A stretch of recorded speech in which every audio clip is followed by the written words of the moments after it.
Ipinagkaloob nila ang kanilang katapatan sa akin matapos kong makamit ang kalayaan sa pananalapi. Maging normal ka, brother. Mag-ingat ka next time. Huwag basta-basta magsalita ng malabo. Kaya ngayon kasalanan ko na. Tatanungin ko lang ng seryoso. Mukhang mayaman ka. Paano mo nakuha ang pera mo? Nagsimula ako sa digital currency at foreign exchange noong freshman year. Ngayon may sarili na akong kumpanya. Kapag ikinasal ako sa kapatid mo, pwede na rin akong humiga lang. Hindi mo naman aalalahanin na may dagdag na tao sa pagpapalaki, di ba? Kung tulad ka ng kapatid mo, pwede kong isaalang-alang. Pero sa level mo ngayon, kulang ka pa. Kumain ka muna ng papaya ng 2 taon, tapos pag-uusapan natin. Baboy pa ka. Lalala ka pa. Pagkatapos ng trabaho, sasabihan ko ang kapatid ko na iwan ka. Kung iwanan ako ng kapatid mo, ano ang makukuha mo? Hindi mo ba mawawala ang partner mo lang? Hindi ka kasi masaya hanggat hindi mo ako pinagsasamantalahan, di ba? Hindi ko rin gusto ang ganitong klase ng partner. Iniisip lang ang sarili. Lene, tigilan mo na ang pagtitig at mag-concentrate ka sa pagmamaneho. Kung handa akong tumingin, ibig sabihin maganda ka. At hindi ka pa rin masaya. CJ. Next time, kahit sabihin mong tumingin ako, hindi na ako tititig. Oh, talaga? Sinadya mo ba yon? Anong sinadya? Siguro hindi mo alam ang kahihinatnan ng ginagawa mo. Anong kahihinatnan? Hindi mo ba gagawin ito dito sa kotse, di ba? Naglalaro ka sa apoy. At anong magagawa mo? Arf. Ang saya ng mayaman. May flight attendant kasama. Ang ganda pakinggan. Gusto ko rin subukan. Mukhang kailangan kong magsikap pa. Para magkaroon din ako ng luxury car at magandang kasama. Ang kapitalismo, kinukuha ang lahat ng magagandang resources. Navigation route deviated. Replanning for you now. Anong ginagawa mo? Hindi ito ang daan papunta sa airport. Sino ang nagsabi na pupunta tayo sa airport? 11:00 ang flight ko. Malalate ako. May oras pa tayo. 9:05 na. 15 minuto papunta sa airport. Maaayos ko ito sa loob ng 30 minuto. Shen Yuan, kalma ka. Matagal ko nang gustong makita ka sa uniforme na ito. Mom, look! Dancing car. Matinding pag-uga. Go, baka sumabog to. Nasira ang kotse. Bilisan mo, mas mabilis. Ginagawa ito sa daan sa liwanag ng araw. Takot dalhin sa bahay, di ba? Walang respeto sa publiko, scrub bag, 45 minuto mamaya. Airport. Yo, Limeng, may jowa ka ba? Malamig na at ipinapakita mo pa rin ang mga legs mo. Driving ng Yi-63. Sino mang bumili ng ganitong kotse, hindi nga naghihirap sa pera. Hindi siya boyfriend ko. Parang brother-in-law mo na lang. Ano ibig mong parang? Kasi hindi pa pumayag ang kapatid ko. Ha? Baboy pa ka. Nasira mo pa ang bagong stockings ko. Next time makikita kita, hindi kita palalagpasin. Kalahating oras mamaya. Jingfu Company. Bumili ako ng lunch para sa'yo. Kain tayo ng sabay. Kumusta ka kamakailan? Ayos lang ang pamamahala. Kalahating oras mamaya. Jingfu Company. Okay muna ngayon. Pupunta lang ako sa school para sa importanteng klase. Kung hindi, normal na trabaho lang. Gaano ka nakabihasa sa human resources ngayon? Sa totoo lang, mga 70%. Susunod na linggo, lilipat ako sa online operations department. Maganda. Mahalaga ang online operations ngayon. Hindi maganda ang traffic performance dati, kaya may malaking adjustment si Manager Son. Sa loob ng ilang araw, mag-arrange ako ng special consultant. Siya ang bahala sa detalye. Tutulungan mo siya. Naiintindihan. Kailangan mong magsikap pa at buuin ang sariling team natin sa lalong madaling panahon. Karamihan sa mga old employees, tamad lang. Wala akong gusto sa kanila. Naiintindihan, boss. Mission, dagdagan ang net profit ng Jingfu Company ng 5% sa loob ng 3 buwan. Progress, 1%. Mahigit 1 linggo na mula nang ilabas ang mission. Nagsisimula pa lang ipatupad ng mga departamento ang mga bagong plano. Walang garantiya na matatapos ito. First time managing gig company.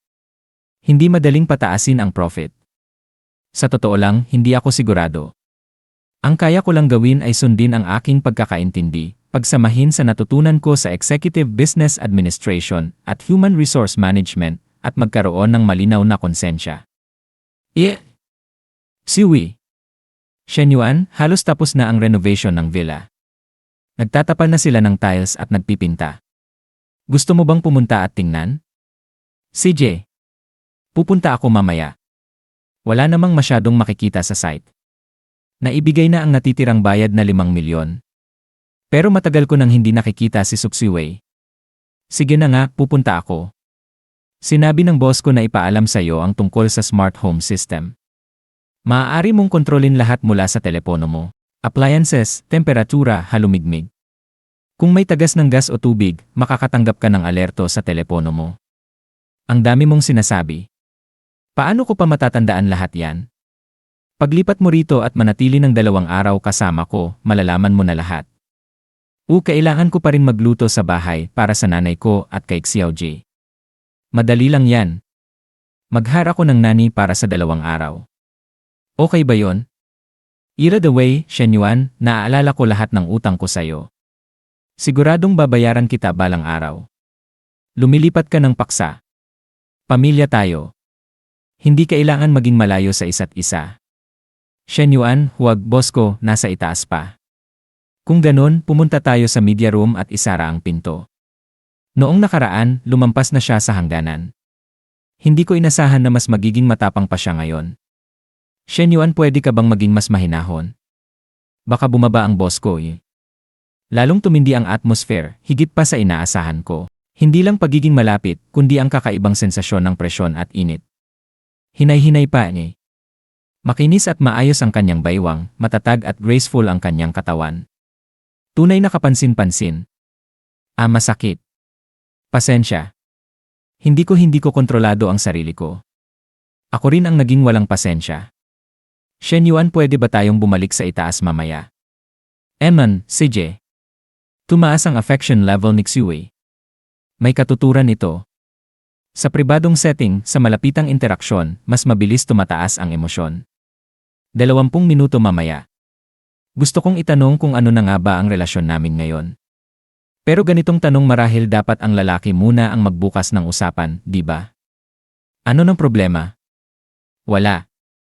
Pwede ba nating hanapin ang araw para kumain ng sabay? Gusto talaga ng nanay kong pasalamatan ka. CJ. Tara, kain muna tayo ngayon.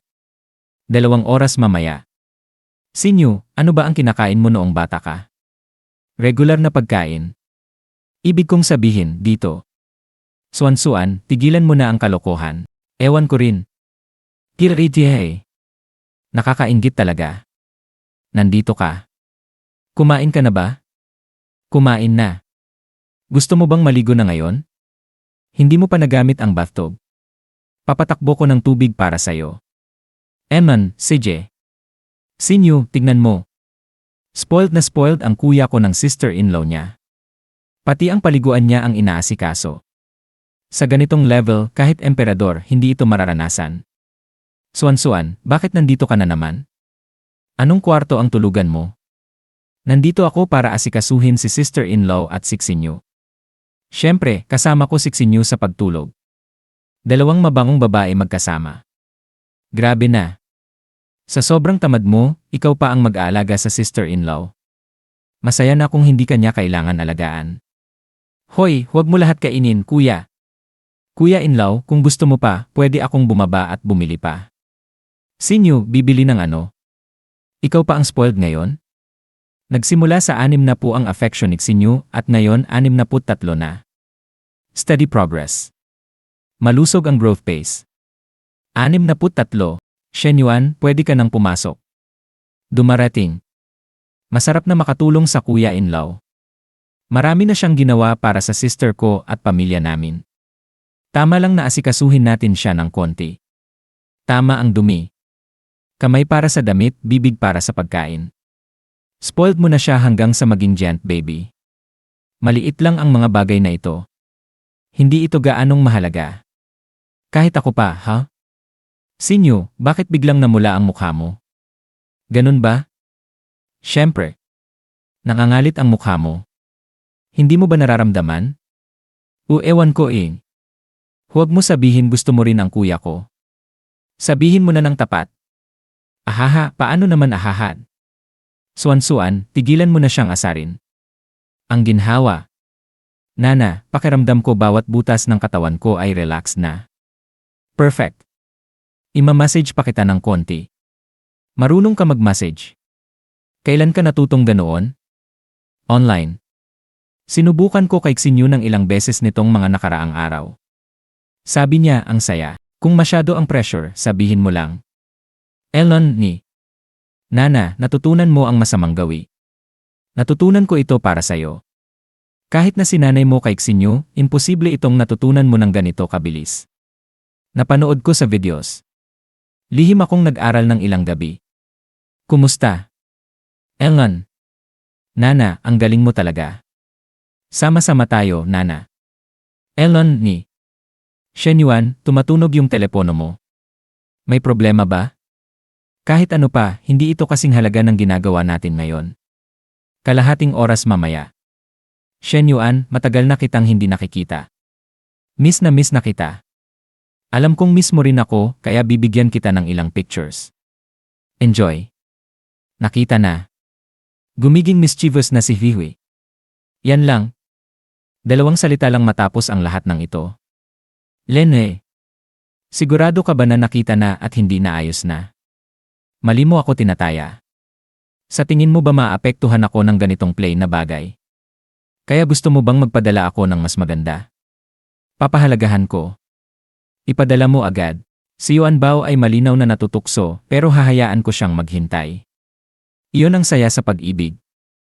Sa panaginip mo lang yan. Hindi ko ipadadala. Susunod si Lily. Para sa kanya, kailangan pa niyang maghintay ng kaunti. Nagkikita tayo. Munting kapatid, hindi tayo magkikita. Ha? Hindi pa rin magkikita. Hindi ako naniniwala. Tigilan mo na. Dahil hindi kita binigyan kahapon, hindi ka talaga makikipagkita ngayon? Ako pa rin ang pinili mo, di ba? Opo. Ganun ako, naninindigan sa galit. Maliit man ang puso ko, ibinigay ko sa iyo ang unang halik ko at ang sinseridad ko, okay? Kailangan mo munang pumila. First come, first served. Sino pa ang nariyan? Mas malaki ba sa akin? Mas maganda ang balat kaysa sa akin? At dito na nagtatapos ang video natin ngayon.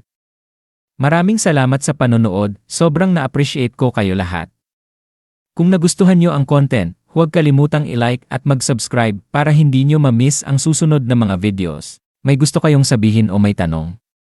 Mag-comment lang sa baba, gusto kong marinig ang opinyon nyo. Hanggang sa susunod mga kagoto. Stay awesome, stay curious, at kita-kits sa next video.